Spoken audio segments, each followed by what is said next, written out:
एक बार की बात है, किसी गांव में राधा नाम की एक लड़की अपने माता पिता के साथ रहती थी। राधा के माता पिता मजदूरी करते थे। वे दोनों अपनी बेटी को पढ़ा लिखा कर कामयाब बनाना चाहते थे।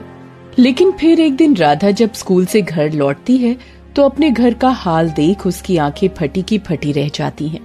राधा का घर पूरी तरह टूटकर गिर चुका था और साथ ही उसके माता पिता की मलबे के नीचे दबकर मौत हो गई थी। ये नजारा देख राधा फूट फूट कर रोने लगती है। देखते देखते रात हो जाती है। तभी राधा के पड़ोस में रहने वाला कल्लू नाम का आदमी कहता है, अरे ओ राधा, कब तक अपने माता पिता का शोक मनाती रहेगी? जा, इनकी लाश को ले जाकर जला दे, वरना दोनों लाश सड़ने लगेगी और पूरे गांव में बदबू फैल जाएगी। लेकिन राधा के पास अपने माता पिता के क्रियाकर्म के लिए बिल्कुल पैसे नहीं थे, इसलिए वो कल्लू से पैसों की मदद मांगती है। कल्लू चाचा, मेरे माता पिता के क्रियाकर्म के लिए मेरे पास पैसे नहीं है।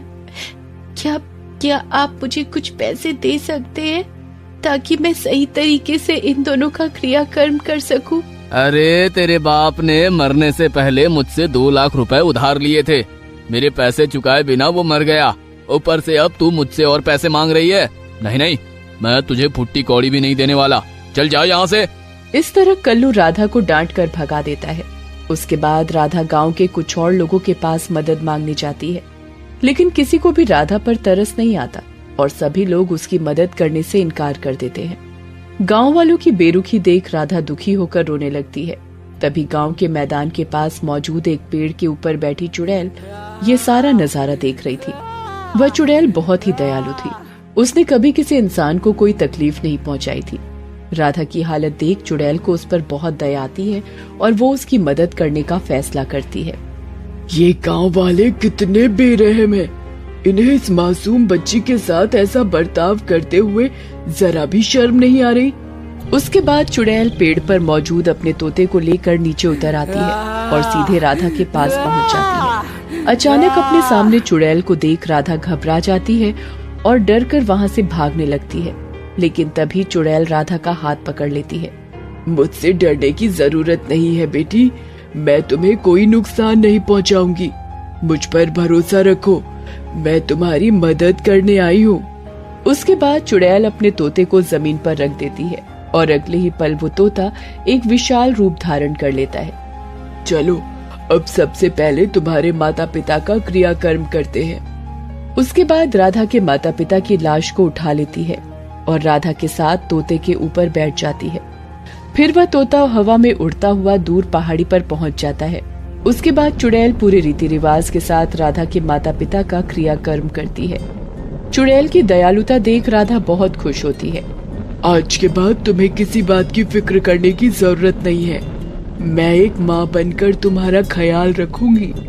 इतना कहकर चुड़ैल अपने आप को एक सुंदर औरत के रूप में बदल लेती है।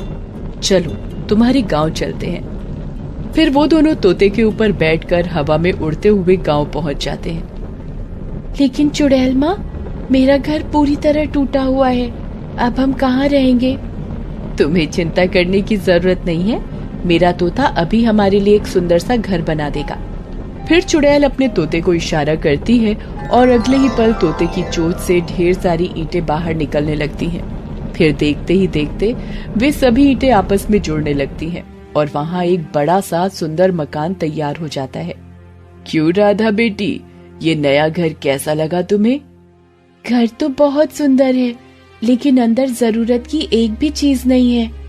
बस थोड़ी देर रुको, अभी सारी चीजों का इंतजाम हो जाएगा। फिर चुड़ैल तोते को इशारा करती है और तोते की चोंच से घर गृहस्थी का ढेर सारा सामान बाहर निकलने लगता है। देखते ही देखते वह घर सुंदर सुंदर चीजों से भर जाता है। उसके बाद उस तोते का आकार फिर से छोटा हो जाता है और चुड़ैल उसे थैले में डाल लेती है। फिर राधा चुड़ैल के साथ हंसी खुशी वहाँ रहने लगती है। लेकिन अचानक राधा का इतना बड़ा घर देख गांव वालों को बड़ी हैरानी होती है। अरे भाई, अचानक इस राधा का पुराना मकान इतने बड़े आलीशान मकान में कैसे बदल गया? इसके तो माता पिता की मौत हो गई है। आखिर इसके पास इतनी दौलत कहाँ से आई? हाँ भाई, मैं भी यही सोच रहा हूँ। अचानक इस लड़की के हाथ ऐसा कौन सा खजाना लगा है जो रातों रात इसकी किस्मत पलट गई? इस तरह सभी गांव वाले राधा के बारे में तरह तरह की बातें करने लगते हैं। फिर एक दिन, सुनो राधा बेटी, मैं कुछ दिनों के लिए अपनी बहन के पास जा रही हूँ। वो पास वाले जंगल में रहती है। मेरे आने तक ये तोता तुम्हारा ख्याल रखेगा। इतना कहकर चुड़ैल राधा को अपना तोता देकर वहाँ से चली जाती है। चुड़ैल के जाते ही राधा का पड़ोसी कल्लू वहाँ आ जाता है। अरे राधा बेटी, वो औरत कौन है? उसे तो मैंने तुम्हारे घर में पहले कभी नहीं देखा। वो मेरी दूर की मौसी है। मेरे माता पिता के मरने के बाद वही मेरा ख्याल रखती है।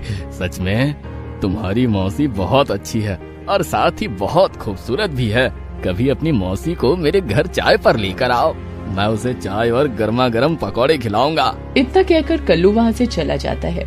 इस तरह कुछ दिन बीत जाते हैं। फिर एक दिन कंचन नाम की एक औरत राधा के घर के सामने से गुजर रही थी। तभी उसे राधा के घर से कुछ अजीब आवाज सुनाई देती है। कंचन फौरन खिड़की के पास जाकर अंदर ताक झांक करने लगती है। कंचन देखती है कि जादुई तोता अपने मुंह से ढेर सारी तरह तरह के स्वादिष्ट पकवान निकाल कर राधा को दे रहा है।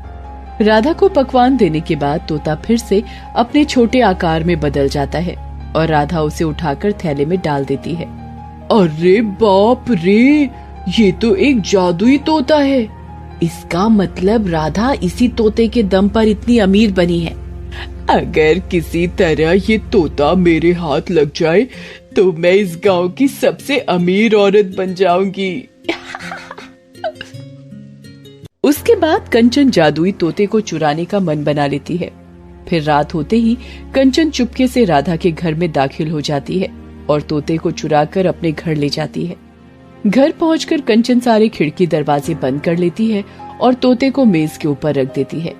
चल जादुई तोते, जल्दी से मेरे इस घर को एक बड़ी शानदार हवेली में बदल दे। लेकिन तोता कोई प्रतिक्रिया नहीं देता। ये देख कंचन चिढ़ जाती है। अरे क्या हो गया, तू मेरी बात क्यों नहीं सुन रहा? मैंने कहा ना मेरे घर को एक बड़ी हवेली में बदल दे। इस तरह कंचन बार बार अपनी बात बोलने लगती है, लेकिन तोते पर कोई असर नहीं होता। ये देख कंचन का चेहरा गुस्से से लाल हो जाता है। उसके बाद कंचन तोते को उठाकर रसोई घर में चली जाती है। देख, अगर तूने मेरी बात नहीं मानी तो मैं तुझे जलते हुए चूल्हे में डालकर जला दूंगी। तू एक लालची और धोखेबाज औरत है। मैं तेरी बात कभी नहीं मानूंगा। अच्छा, तो ये बात है। चल ठीक है, मैं अभी तुझे सबक सिखाती हूँ। इतना कहकर कंचन तोते को जलते हुए चूल्हे में फेंकने के लिए आगे बढ़ती है, लेकिन तभी तोता अपने शरीर का आकार बड़ा कर लेता है। देखते ही देखते तोते का बड़ा शरीर कंचन के घर को तोड़कर तहस नहस कर देता है। उसके बाद तोता कंचन को अपने पंजों में जकड़ लेता है और हवा में उड़ने लगता है। ये देख कंचन के हाथ पैर ठंडे पड़ जाते हैं। अरे मर गई रे, कोई बचाओ मुझे, ये तोता मुझे कहाँ ले जा रहा है। ए तोते, मुझे छोड़ दे, अरे कोई तो मेरी मदद करो। लेकिन तोता कंचन की एक नहीं सुनता और थोड़ी ही देर में एक ऊंची पहाड़ी के पास पहुंच जाता है। उसके बाद तोता कंचन को पहाड़ी से नीचे फेंक देता है। इस तरह उस दुष्ट औरत को उसके किए की सजा मिल जाती है। फिर वो तोता हवा में उड़ता हुआ वापस राधा के पास पहुंच जाता है। इस तरह सब कुछ ठीक हो जाता है और उस दिन के बाद से राधा की जिंदगी में कभी कोई परेशानी नहीं आती और वो हंसी खुशी अपनी जिंदगी जीने लगती है। दोस्तों, आप हमारे चैनल को जरूर सब्सक्राइब करें